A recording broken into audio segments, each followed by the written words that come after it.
à toi le clap.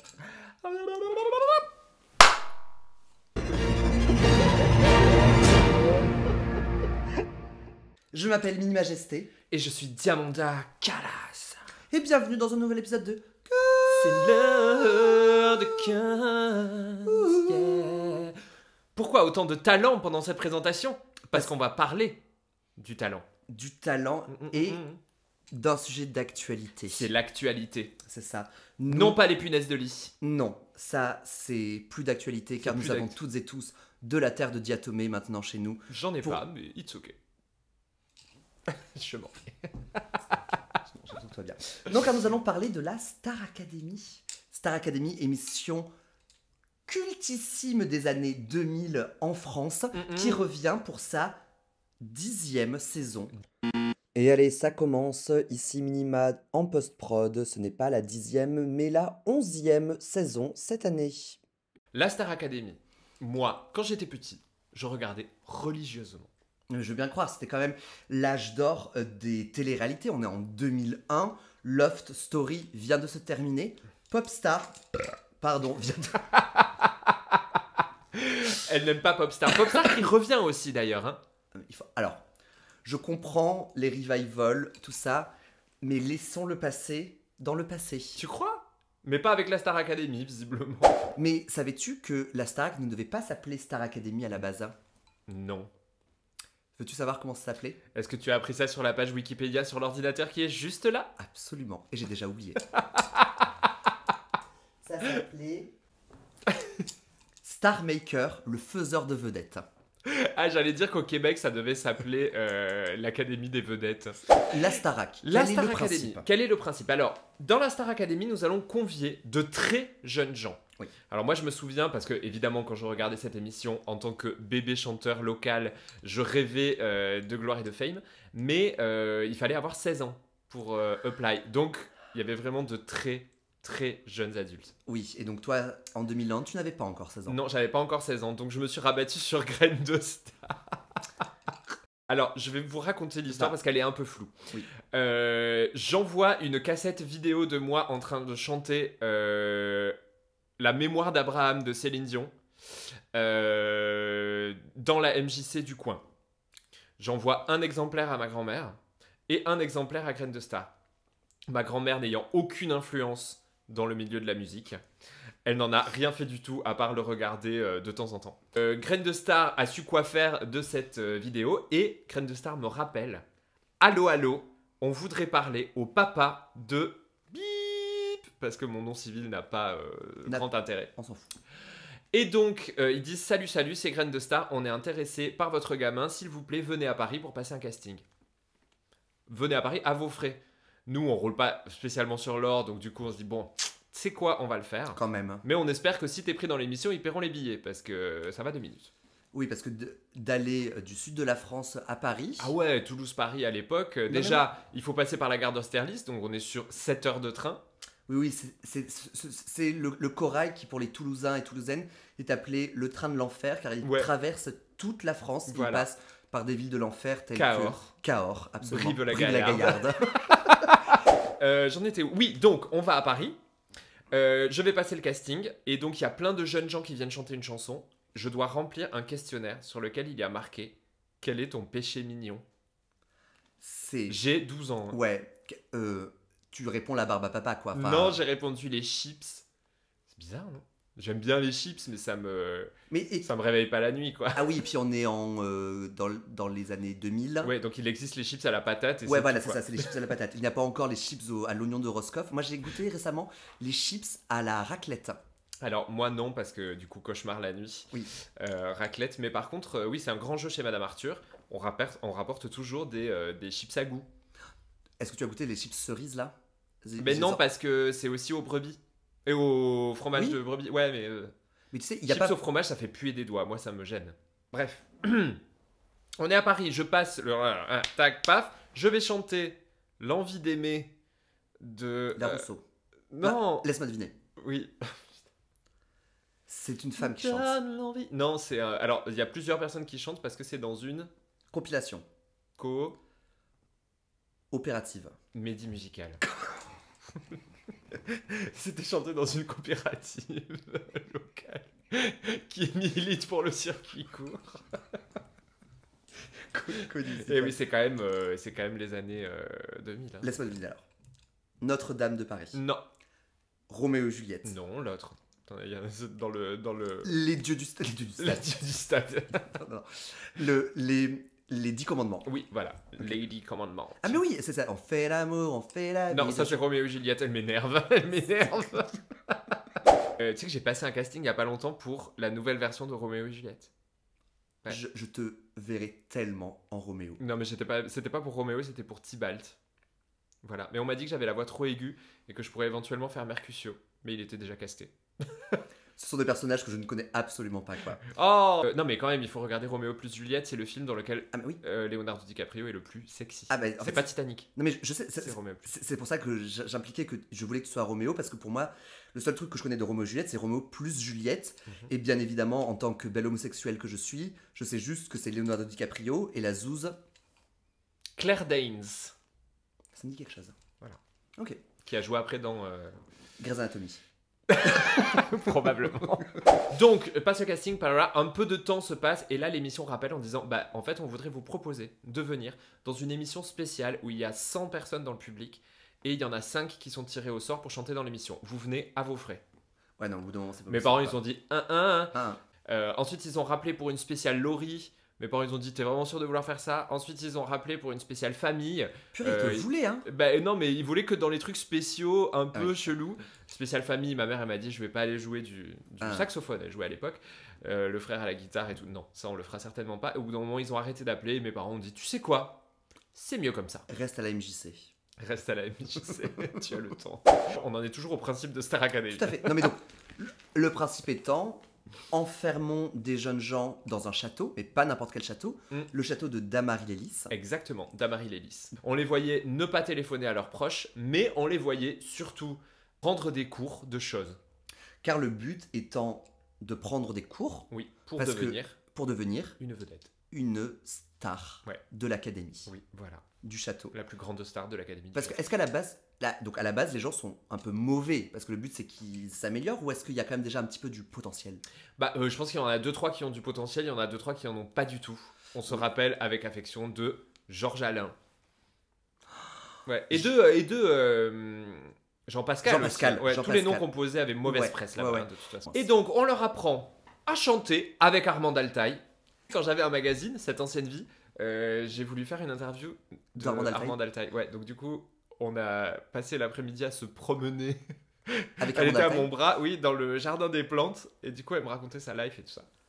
Donc toi, tu l'as vraiment croisé, tu as vraiment parlé avec elle. Ah ouais, j'ai vraiment papoté avec elle. Et du coup, elle m'a invité à son cours de chant, plus tard, dans lequel elle m'a offert son livre, Cette musique qui me vient de loin. Waouh. Parce que Armand Altaï est né à Alep, en Syrie. Elle a fui la Syrie, elle est partie à Marseille pour faire le conservatoire de Marseille en chant lyrique, qu'elle a brillamment réussi. Ensuite, elle est partie à Paris pour chanter avec Higelin, avec machin et tout. Elle n'a jamais eu de succès. Pourquoi ? Parce que c'était l'époque des baby dolls. Et qu'elle avait un visage fort, Ouais, gothique, ouais. strong. C'était la Nina Hagen française et la France n'en voulait pas. Bref, on leur apprend à chanter avec Armand Altaï, à danser avec Kamel Wally. Kamel Wally, qui a Kamel quand Wally. même donné son nom à une attraction du Futuroscope, Danse avec les robots de Kamel Wally. Non, c'est pas vrai. Si, tout à fait. Mais du coup, Raphaël Ricci a fait quoi ? Mais c'est pas, tu sais, genre la prof qui est un peu là, genre pour chapeauter, c'est un petit peu la... Mais non, ça La c'est la nounou, directrice de l'école. C'est la fille d'Alice Donna, là. Comment elle s'appelle ? Les sandwichs Donna. Non. Comment elle s'appelle La Rochefoucauld ? Non ? Je sais plus, bon bref. je veux dire- Alexia Laroche-Joubert. Oui, voilà. La Rochefoucauld. Il y a effectivement une prof principale un petit peu qui... Ok, d'accord. Genre qui les motive un petit peu, dit oui je sais c'est dur, vous dormez peu, on vous observe 22 heures sur 24 parce qu'il y a quand même 2 heures CSA. Il y a des lumières de studio dans toutes les pièces dans lesquelles vous baladez, donc vous êtes aveuglé en permanence. Mais tout va bien se passer parce que vous allez peut-être gagner la fame. Ouais. Ou pas. Voilà. Donc, les premières saisons ont quand même révélé des personnes quand même absolument phénoménales qui existent encore de nos jours. À l'époque, le marché n'était pas encombré quand même. C'est vrai, c'est voilà. vrai. Il y avait donc, plus de place. Bon, qui se détache particulièrement des premières saisons de la Star Academy? Ben, nous avons les gagnantes des premières saisons, hein, Jennifer, quand même, que l'on voit encore en train de chanter Au soleil, hein, qui est son premier single. Elle a fait un clip il y a pas longtemps où il y a Piche dedans. Oui, tu vois, ouais, et Charlie D'Amelio aussi. Ouais, non, vraiment, ouais. Starac. Il y a elle. Il y a Nolwenn Leroy. Ouais, elle est où? Où es-tu? Nolwenn. Nolwenn. C'est elle qui vient du sud ou de la Bretagne? Non, de la Bretagne. Ah bah, c'est la Bretagne. Ça, c'est brandé. Hein. Ouais, c'est la Bretagne. Bah, Nolwenn Leroy qui a un petit peu disparu, effectivement. En 3e saison, on a... Emma Domas, mais non, Emma Domas, elle a perdu. Elle a perdu. Et maintenant, Emma Domas vit à Avignon.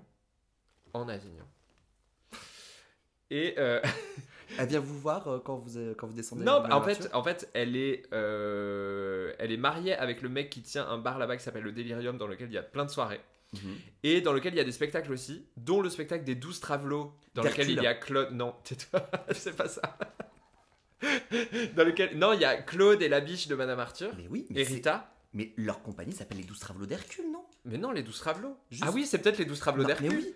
Et donc, ils jouaient là-bas, et donc, ils logeaient chez Emma Domas. Ça, c'est incroyable. Trop mignon. Et ils ont même tenu son Energy Music Award. Qu'elle a gagné grâce à sa chanson. Attends. Si on devait mourir de... Ah non. Ça c'est Pascal Obispo et Natacha, ça. Tout à fait. Mais c'est une meuf un peu rock, non? Oui, elle était rock, c'était la Avril Lavigne française. Mais c'est ça. Ouais, ça m'énerve parce qu'en plus je la chante tout le temps, sa chanson. Et oui, puis, oui, mais c'est le stage fright, être devant la caméra, ça nous rend un petit peu... Ouais, je suis hyper nerveuse. On l'aura remarqué dans l'épisode Scream où on a raconté... mon futur à présent, mon chemin face au vent. Voilà, finalement on s'en rappelle. Tu vois. Mais non, la gagnante de la saison 3... ce n'est pas Magali Vaé. Non. Qui a gagné plus tard, mais on ne sait pas quand. Et ce n'est pas Grégory Le Marchal. Non. Élodie Frégé. Élodie Frégé! Bien sûr. Sympa, Élodie Frégé. Bon, des gagnants qui ne sont quand même pas restés tant dans les mémoires que ça. Bah, vraiment, à part Jennifer. Jennifer continue à avoir quand même une carrière, quoi. Ouais. Alors, moi, je retiens quand même Karine. Karine de la Starac, celle qui chantait avec une grosse voix. Qui n'est pas Karine Le Marchand. Non, qui n'est pas Karine Le Marchand. Eh, t'es gay? Bref. Gay. Gay. Donc, non, elle a fait la comédie musicale Cindy 2000, je sais pas quoi là. Oh, Cendrillon. Le truc là, un extasie la nuit. Ouais, et ben c'est elle qui joue Cendrillon. Un nouveau minima post-prod et c'est raté. Karine interprète Pétula, la demi-sœur de Cendrillon, et c'est Lame qui interprète Cendrillon. C'était un four à l'époque, mais là aujourd'hui c'est bon. Tu penses que ça sera un banger? Ah ben tout le monde y va. Moi j'y vais. Oui, c'est vrai que... Si je suis invité. Non, mais quand on voit des fois les succès de trucs un peu pourris, genre quand Affida Turner se retrouve en rôle principal d'une pièce de théâtre et que le truc est full complet... Et il paraît que c'était bien. Ah non. Alors... Tu l'as vu? Moi, oui, malheureusement. Je suis allé à l'ouverture. Ça dure que 1h15, mais je peux vous assurer que quand c'est de la grosse daube, 1h15, c'est horriblement long. Mais love you Affida. Hein. Ah non, unpopular opinion, je déteste Affida Turner. Ah bon? En fait, elle est beaucoup trop surcotée. Vraiment, elle n'a pas à avoir la place d'icône gay qu'elle a. Non. Voilà. Écoutez. Elle me dérange pas plus que ça. Elle nous permet quand même d'avoir des mèmes exceptionnels de elle qui sort du milieu d'un plateau avec de la fumée autour. Non, ce dont on se souvient de la Starac, ce sont les hymnes. Parce que tous les ans, il y a quand même l'hymne de la saison. Et ben, du coup, j'ai regardé celle de l'année dernière. Ce matin. Ne partez pas sans moi. J'ai trouvé ça formidablement ringard. Vu qu'ils ont à peine appris à chanter, à peine appris à danser, ils se retrouvent à faire une choré. Putain, les nanas coréens. Assez pétable. Mais kitsch à souhait. Et je me suis retrouvé à chantonner Ne partez pas sans moi. Chanson que bien évidemment, je ne connaissais pas. Parce qu'elle est de Céline Dion et que je ne connais pas Céline Dion. On a quand même eu aussi... Est-ce que c'est dans la Starac qu'il y a genre... Pas Bailando, mais... Alors, il y a Paris Latino. Bah, Paris Latino, ouais, voilà, saison 3, Paris Latino. Ah oui, la saison de Georges Alain. Non. Si, la saison de Georges Alain. Parce que dans LOL, Kiri sort, il y a Georges Alain qui revient qui vient, et qui chante et qui dit juste Paris Latino. Putain, et tout le monde est à ça de rire. Non, c'est... Que bueno, que rico, que lindo. Paris Latino. Donc, au niveau des hymnes, c'est pas terrible. Moi, je me souviens en tout cas de l'album sur lequel il y avait Gimme, Gimme, Gimme. Je l'avais l'album, je le possédais, je l'avais acheté au magasin. Et c'est comme ça que j'ai connu cette chanson de ABBA. Souvent, on découvre les chansons avec des reprises. Par exemple, moi, j'ai découvert Running Up That Hill, mais la version de Placebo. Ah oui, Et c'est que après que j'ai appris que c'était Kate Bush. C'est dingue. Hein. Ouais, ouais. On se souvient surtout quand même de plateaux télé mémorables dans lesquels il y avait un parterre de stars. Et je tiens quand même à dire, parce que bon, il y a eu Madonna, Beyoncé, Mylène Farmer. Non. Mylène Farmer, elle est nulle part. Non, de toute nulle façon. À part dans le prochain épisode de Exactement. Cut. Ah merde. Est-ce que c'est là que Beyoncé a chanté Les choristes? Vois sur ton chemin. Parce que ouais, Ouais, j'ai vu ça. Hein. c'est Non, ça incroyable. c'était Au Energy César. Musical- Au César. Ouais, c'était un truc de film plutôt. À nouveau minima post-prod, bien tenté. C'était pas les Césars, c'était les Oscars en 2005. Somos aquí hasta la nuit.